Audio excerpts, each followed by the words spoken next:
when the people who should love you most make you the punchline. How long before you stop laughing too? My name is Ren Calloway, 27 years old, born and raised in Asheville, North Carolina.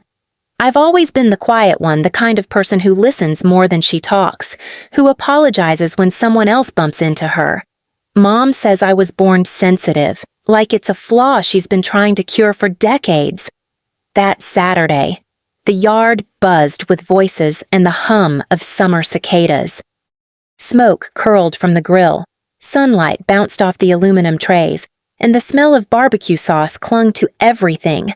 It was one of those afternoons when neighbors wander in and out of each other's driveways, trading gossip and potato salad.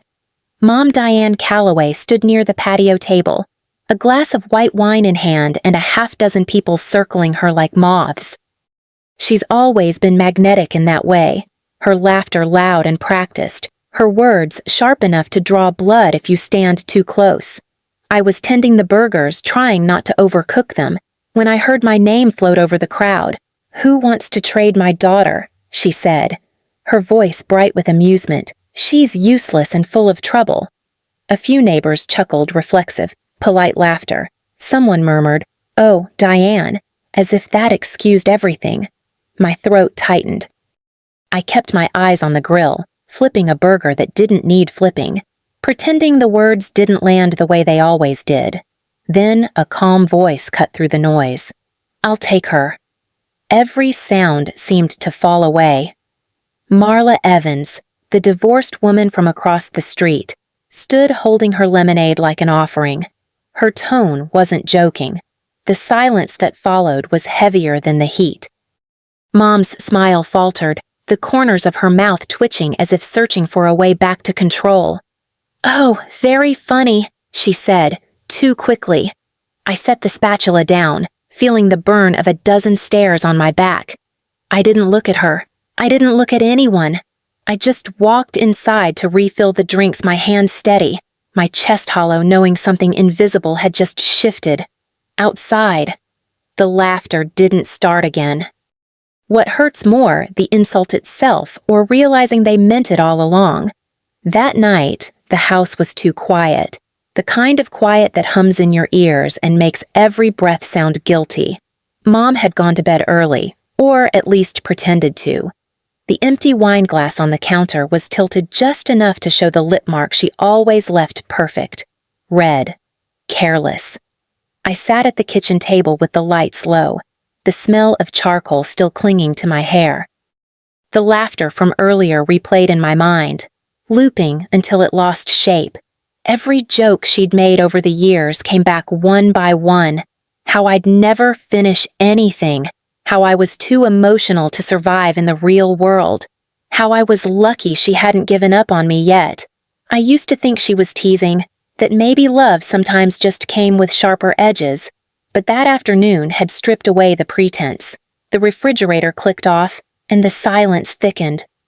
I stared at my phone. Not sure why I opened it, habit. Maybe, or just loneliness. There was a notification from Facebook, a message request. It was from Marla Evans. "You didn't deserve that." 7 words, that's all. But I read them again and again until the screen dimmed. I didn't even know her that well. She'd moved into the neighborhood last fall, right after her divorce, polite but private. Mom called her the sad one with too much lipstick. I'd seen her walking her dog sometimes, always with her chin up, like she refused to apologize for taking space. Now, she was the only person who had said anything kind to me in months. I didn't reply, but I didn't delete it either. I just sat there in the dim light, the glow of her words still bright in my chest. From upstairs, a floorboard creaked. Mom's door opened, then shut again. I stayed where I was, unmoving, letting the message echo louder than any apology she'd never say. When a stranger offers kindness, do you trust it or brace for the punchline? The next morning, the world looked normal enough to make me doubt what had happened. The sky was clean blue, the smell of last night's smoke gone, and Mom hummed in the kitchen like nothing had been said. Her cheerfulness had the brittle shine of glass. I was rinsing the breakfast plates when a knock sounded at the door. Through the window, I saw Marla Evans standing on the porch, sunlight flickering over her copper hair. She held a small ceramic dish in both hands. "Good morning," she said when I opened the door. "I think this belongs to your mom. From the barbecue." I took it carefully, noticing a faint crack along the rim. "Thanks, she's inside."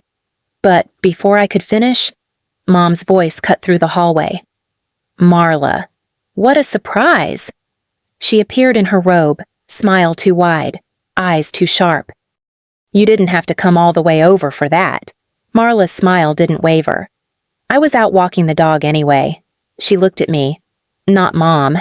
Your garden beds looked a little neglected. If you ever want to learn, I could use some help next weekend." My heart tripped over itself. No one had ever asked me for help that wasn't followed by a sigh. "That sounds nice," I started. But Mom's tone sliced in before I could finish. "She's busy," she said lightly.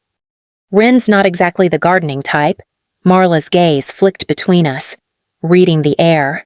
"Maybe she just hasn't had the right teacher," she said softly. For a heartbeat. The women stared at each other, one defensive, one unafraid. As Marla turned to go, she glanced back at me. "Some people joke because they can't apologize," she murmured. Then she was gone, leaving her words in the doorway like sunlight that refused to fade.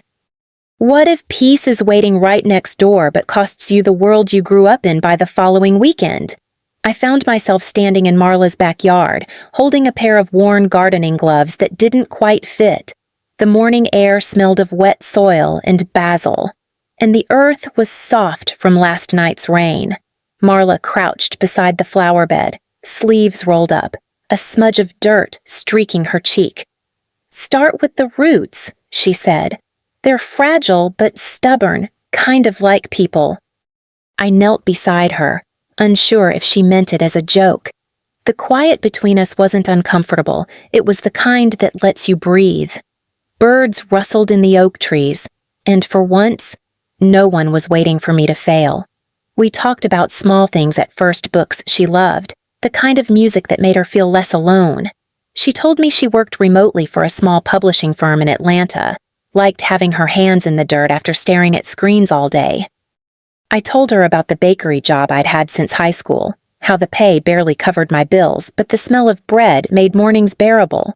It didn't take long for Mom to notice my absences. She asked where I'd been, her tone sugar-coated but heavy underneath. When I said Marla's, her expression froze. "She's using you," she said flatly. "You think she actually cares. She just feels sorry for you." I didn't answer. The truth was, I didn't care what Marla's reasons were. For a few hours, I got to exist without walking on eggshells. After work, I began slipping a few dollars from each paycheck into an old jar behind my dresser. I didn't know what I was saving for, just that it felt like building something invisible and mine. By the end of the month, my hands were rougher, nails rimmed with dirt, but my chest felt lighter. When Marla laughed, it wasn't cruel. When I laughed back, it was real. Sunlight warmed the back of my neck, and for the first time in years, it didn't burn. How much truth hides inside a family joke when it's told one too many times. Sunday dinners had always been Mom's stage. The table was her spotlight linen napkins, cheap rosé, and an audience made of cousins and neighbors who never missed a chance to gossip. That evening, I sat at the end of the table, half listening to the usual chatter about promotions, vacations, and children I'd never met. The smell of roasted chicken and lemon filled the room, but my appetite had already left hours ago. Mom was in rare form, smiling too wide, her bracelets clinking like applause. She asked about my bakery job, voice dripping with sweetness that didn't fool anyone. So, still kneading dough at that little shop, she said, "I guess ambition just skipped a generation." A ripple of awkward laughter circled the table. Someone coughed. My aunt gave me a sympathetic look and stared down at her plate. I could have done what I always did, smile, pretend it didn't sting. but something in me cracked open, quiet but final. Maybe it was all the mornings I'd spent digging in Marla's garden, learning what it meant to plant something and watch it live. Maybe it was just exhaustion. I set my fork down. "If I'm such trouble," I said, my voice steadier than I felt, "maybe you should let her have me." The room froze, the clinking, the whispers, even the ticking of the clock disappeared. Mom blinked, the color draining from her face. "Excuse me," she said, her tone caught between disbelief and fury. I pushed my chair back. The legs scraped against the floor, a sound too loud in the stillness. "You heard me. Someone called my name as I walked past the buffet table, but it didn't register." I slipped through the back door into the cool night air, my hands trembling. Outside, the street was quiet, lit by porch lights and the faint hum of crickets. My breath came uneven, but there was something strange underneath the fear, relief. Behind me, voices began to rise inside the house, sharp and frantic. I didn't turn around. For once, I didn't owe them an explanation. I kept walking, each step heavier and freer than the last. When you finally walk away, does freedom feel like flight or falling? By the time I reached Marla's porch, the night had settled deep and quiet. My heart was still racing, my hands trembling as if they hadn't yet caught up with what I'd done. The porch light flickered once, then glowed steady. I didn't have to knock more than once. Marla opened the door almost immediately, as if she'd been expecting me. Neither of us spoke. She simply stepped aside, and I walked in. Her house smelled faintly of rain and lemon soap. There were books on every surface, a half-finished cup of tea on the counter, and a dog toy abandoned near the sofa. It was nothing like the immaculate order of my mother's home. It was lived in, imperfect, and strangely safe. "I'll make you some tea," she said softly. I nodded, unsure if my voice would even work. When she brought the mug, I wrapped my hands around it like it could keep me from shaking apart. "You don't have to explain," she said. "Not tonight." I nodded again and sank into the couch. For the first time, no one was watching, waiting for me to apologize for existing. The hum of the refrigerator was steady, the ticking clock soft. I thought I'd cry, but instead I just breathed. By morning, my phone was filled with messages. "You humiliated me in front of everyone. You're just like your father. Don't come crawling back." I stared at the screen until the words lost their shape. Marla looked over my shoulder, reading enough to understand. "Love without respect isn't love," she said gently. Something inside me gave way, not a collapse, but a quiet breaking open. "Then maybe I've never known it," I whispered. She didn't try to comfort me with false promises. She only covered me with an extra blanket, turned off the lamp, and left the door to her room slightly open. Rain began to fall outside, steady and rhythmic against the windows. I closed my eyes and let the sound wash through me.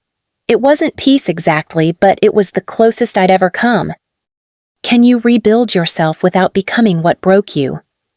Weeks passed in a rhythm that felt almost gentle. The mornings belonged to the bakery, yeast and flour, warm air, the quiet hum of ovens before sunrise. I liked being there before the city woke up, when everything smelled like beginnings. By afternoon, I'd head downtown, climb the narrow staircase above green-leaf books, and unlock the small room I now called mine. The floorboards creaked, the window stuck when it rained, and the radiator hissed like it had opinions. But the rent was cheap, the light was kind, and no one raised their voice. At night, I studied floral design online, watching tutorials until my eyes ached. Marla said I had a steady hand and a patient touch. I wasn't sure about either, but arranging petals into something whole felt like practice for a life I was learning to shape. Mom didn't call. She didn't have to. Her words still reached me in other ways. Neighbors whispering that Marla was poisoning her daughter, that I was ungrateful. Someone even told my old boss at the bakery that I'd run away. I wanted to defend myself, to correct the story. But I didn't. Silence became its own kind of boundary. When I got my first paycheck with my new address printed at the top, I stopped by a small gift shop on my way home. Near the counter, there was a display of keychains, cheap metal ones shaped like flowers, stars, and animals. I picked the smallest bird, wings outstretched. It wasn't expensive, but it felt like a marker. Something to remind me that the cage was behind me now. That evening, I unlocked my door, the bird glinting in the fading light, and set my groceries on the counter. Outside, the bookstore lights went out one by one, but my room stayed bright. For the first time, I didn't have to explain where I was or who I was with. I was simply home. What happens when the person who tore you down realizes you're standing on your own? It was late afternoon when the knock came sharp, impatient, unmistakable. I opened the door to find my mother on the landing, her lipstick uneven, her eyes bright with something that wasn't quite anger, but wasn't peace either. "So this is where you've been hiding," she said, glancing past me into the small room. Above a bookstore. How bohemian. I stepped aside, unsure if she'd come in peace or war. Marla happened to be there, dropping off a bouquet she'd brought from her garden. She froze when she saw Diane. Mom crossed her arms, her bracelets clinking. "You're making me look bad. Wren, people are talking. They think I drove you away." I swallowed hard. "You did." Her face tightened. "After everything I've done for you, this is how you repay me, by running to strangers." Marla's voice broke the air like cool water. "She didn't run to me," she said evenly. She ran toward herself. "There's a difference." For a moment, no one moved. Then Mom's eyes flicked toward Marla, sharp with old jealousy. "Stay out of this," she hissed, but her voice cracked on the last word. When she turned back to me, the fight in her had dimmed. "You'll regret this someday," she muttered, and left before I could answer. The silence that followed was thick and trembling. Marla touched my arm lightly. "That's not about you," she said. That's her fear talking, that night, long after the bookstore lights had gone out. I heard footsteps in the hallway. When I opened my door, a grocery bag sat neatly on the mat soup cans. 2 apples, and a faded photo of us at the county fair. My throat closed. It wasn't forgiveness. Not yet. But it was something close to trying. When you stop needing their approval, will they finally start seeing you? Spring came early that year, soft and green. By the time the magnolias bloomed, I had finished my floral design certificate. The final project was a small open house showcase at the community center downtown. Each student had a corner table, a name tag, and the freedom to build something that felt like theirs. Mine was a cascade of white ranunculus, eucalyptus, and yellow tulips, simple, calm, alive. I didn't plan on inviting my mother, but when the envelope sat blank on my desk, her address came to me before I could stop it. I mailed the invitation without a note. On the afternoon of the showcase, the air smelled faintly of pollen and varnish. Friends from the bakery stopped by, along with Marla, who brought her camera and a quiet pride that steadied me. Then, near the end of the day, I saw her Diane standing in the doorway, wearing the same pearl earrings she'd worn at every family event, as if they could anchor her to who she used to be. She walked slowly between the tables, pretending to look at the arrangements. When she reached mine, she didn't speak. Her eyes traced the flowers, then the small card with my name written in ink. For a second, her lips parted, but no sound came. Afterward, I found her sitting alone on a bench outside, the sun sliding low behind the buildings. I bought 2 cups of tea from the vending machine and handed her one. We sat there quietly, the paper cups warming our hands. She finally said, "They're beautiful," without looking at me. "Thank you," I said. The words didn't fix anything, but they didn't have to. The silence between us wasn't hostile anymore. It was just space. And in that space, I realized I didn't need an apology to heal. I only needed the room to exist without asking permission. When she left, she touched my arm lightly. It wasn't affection exactly, but it wasn't distance either. I watched her walk away, her figure softening in the late light, and for the first time, I felt completely still. If the day they tried to trade you away was the day you found yourself, was it really a loss? Summer settled over Asheville with its lazy warmth and slow evenings. The garden behind Marla's house was alive again, rows of zinnias, basil, and lavender stretching toward the light. I came over every Sunday now, not because I needed a place to run, but because I wanted to be there. Marla sat on the porch steps, pruning shears resting beside her, a glass of iced tea sweating in her hand. You realize these blooms started from the same scraggly cuttings we almost threw away, she said. I smiled, brushing dirt from my knees. Guess they just needed the right soil. She looked at me then, that knowing half-smile she always had. So did you. The air smelled faintly of mint and wood smoke from a distant grill. A family somewhere down the street was laughing, the sound floating through the evening like a memory I no longer envied. My phone buzzed in my pocket. A photo from Mom, a vase filled with tulips, arranged clumsily but with effort. No caption. Just the picture. I showed it to Marla, and she nodded. She's learning to speak in new ways, she said. I saved the photo but didn't reply right away. There was no anger left to untangle, no longing to fix what couldn't be mended, just a quiet understanding that not every bond has to break to loosen its hold. As the sun dipped low, the porch light flickered on, casting a soft halo over the garden. I leaned back in my chair, letting the sounds of summer fold around us. She tried to trade me once, I said finally, and maybe she did. Because I was traded from mockery to respect. Marla laughed, low and easy, the kind of laughter that didn't wound. I joined her, the sound spilling into the air between us, light as petals drifting to the ground. When the first fireflies appeared, she reached over and turned off the radio. We sat there in the stillness, the garden breathing around us, smoke rising faintly in the distance. For the first time, I didn't feel like someone's daughter who'd escaped. I just felt like myself rooted, steady, finally home.